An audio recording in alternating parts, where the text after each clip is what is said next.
উশ্রী নদীর ঝর্ণা দেখতে যাব। দিনটা বড় বিশ্রী। শুনছো বজ্রের শব্দ, শ্রাবণ মাসের বাদলা। উশ্রীতে বান নেমেছে, জলের স্রোত বড় দুরন্ত, অবিশ্রান্ত ছুটে চলেছে। অনন্ত, এসো একসঙ্গে যাত্রা করা যাক। আমাদের দুদিন মাত্র ছুটি। কলেজের ছাত্ররা গেছে ত্রিবেণী, কেউ বা গেছে আত্রাই। সাঁতরাগাছির কান্তি মিত্র যাবে আমাদের সঙ্গে উশ্রীর ঝর্ণায়। শান্তা কি যেতে পারবে? সে হয়তো শ্রান্ত হয়ে পড়বে। পথে যদি জল নামে, মিশ্রদের বাড়ি আশ্রয় নেব। সঙ্গে খাবার আছে তো? সন্দেশ আছে, পান্তোয়া আছে, বোঁদে আছে। আমাদের কান্ত চাকর শীঘ্র কিছু খেয়ে নিক। তার খাবার আগ্রহ দেখিনে। সে ভোরের বেলায় পান্তা ভাত খেয়ে বেরিয়েছে। তার বোন খান্তমণি তাকে খাইয়ে দিলে।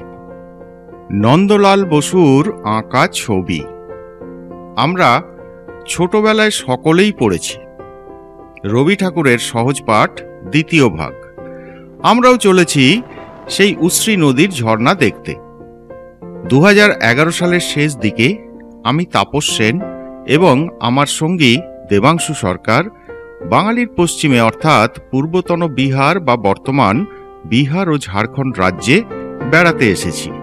আমাদের বাহন হিরো হন্ডা স্প্লেন্ডার 100। বিহারে অবস্থিত শিমুলতলা বেরিয়ে নিয়ে এখন আমরা গিরিডির পথে। গিরিডির অবস্থান ঝাড়খণ্ডে। রাস্তার দৈর্ঘ্য মোট 90 কিলোমিটার। আবহাওয়া খুব ম্লান হয়ে পড়েছে, আলো নেই, ছবি ভালো হচ্ছে না। আশপাশে ঊষর জমি, চাষ হয় না, বসতিও নেই। সম্ভবত এই অঞ্চলে জলের তেমন কোনো স্থায়ী উৎস নেই, তাই চাষবাস কিচ্ছু হয় না। প্ল্যান্টেশনের জঙ্গল দেখা যাচ্ছে রাস্তার দুই পাশে। আমাদের সামনে বেঙ্গাবাদ, দূরত্ব এখান থেকে 7 কিলোমিটার। এখন একটু রোদ উঠেছে, তাও খুব দুর্বল। বৈশিষ্ট্যবিহীন অঞ্চলের মধ্য দিয়ে চলেছি।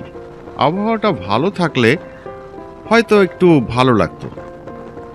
গিরিডি থেকে ধানবাদগামী রাস্তার কাছে, গিরিডি থেকে 15 কিলোমিটার দূরত্বে আমাদের গন্তব্য উশ্রীর ঝর্ণা। এদিকটাতে চাষ হয়, জনবসতিও আছে।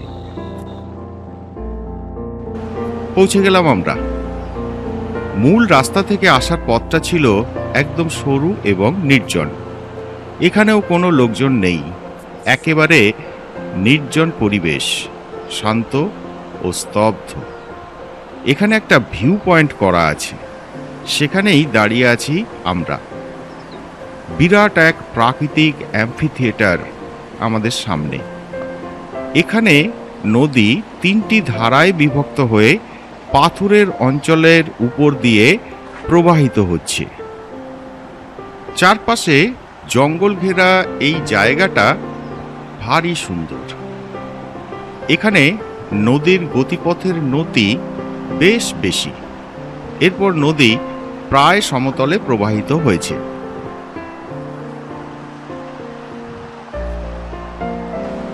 নদীর বুকে বেশ কিছু র্যাপিডস আছে, যেখান দিয়ে জল অল্প উচ্চতায় ঝরে পড়ছে।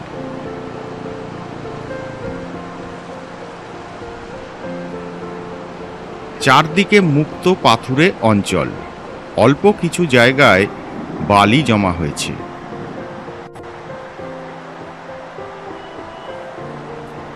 নদীর চারপাশেই বেশ ভালো জঙ্গল।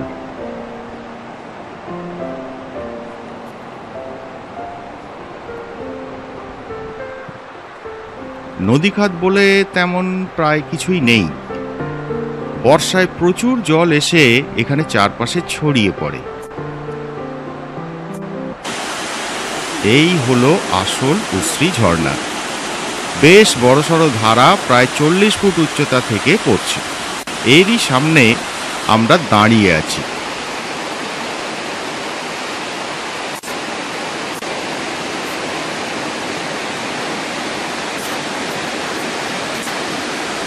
এই উশ্রী নদীর মোট দৈর্ঘ্য 90 কিলোমিটার।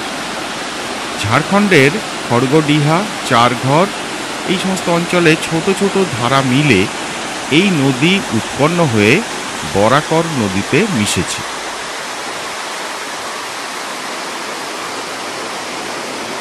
রবীন্দ্রনাথ এখানে গিরিডিতে কিছুদিন ছিলেন, নিশ্চয়ই এখানে বেড়াতে আসতেন। সত্যজিৎ রায়ের ছোটবেলার বেশ কিছুদিন গিরিডিতে কেটেছে। তার সৃষ্ট প্রফেসর শঙ্কুর নিবাস কিন্তু এই গিরিডিতেই।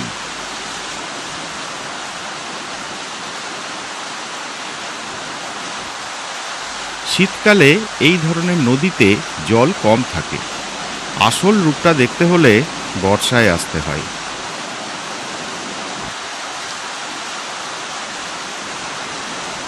বর্ষায় যখন জলের পরিমাণ এর অনেক গুণ বেশি থাকে, তখন নিশ্চয়ই দৃশ্যটা আরও অনেক সুন্দর হয়। একবার বর্ষায় আসার সংকল্প করে আমরা এখান থেকে ফিরে চললাম দেওঘরের উদ্দেশ্যে। স্থানীয় লোকজনের পরামর্শে আমরা যে রাস্তায় এসেছিলাম তার পরিবর্তে অন্য একটা রাস্তা ধরলাম, যেটা গিরিডির কিছু আগে উত্তরে চলে গেছে। এই রাস্তা ধরে আমরা যশোডি পৌঁছে তারপর দেওঘর যেতে পারব। পথটা সরু, খুব নির্জন এবং সুন্দর অঞ্চলের মধ্য দিয়ে, ছোট ছোট টিলা চারপাশে।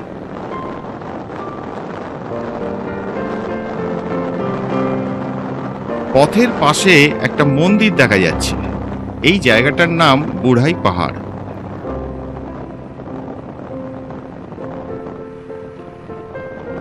চারপাশে আগ্নেয়শিলা দ্বারা গঠিত অঞ্চল। পথ ছেড়ে আমরা উঠে আসলাম এই টিলার উপরে, ছোট্ট একটা গুহা মন্দির।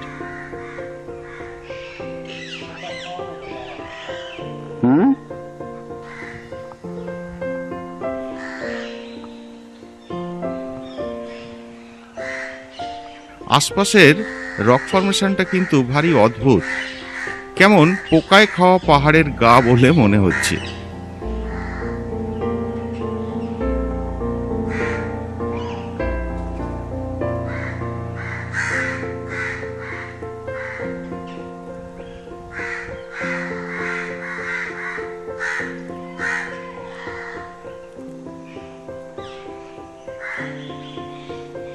বেশ ভালোই লাগছে জায়গাটা।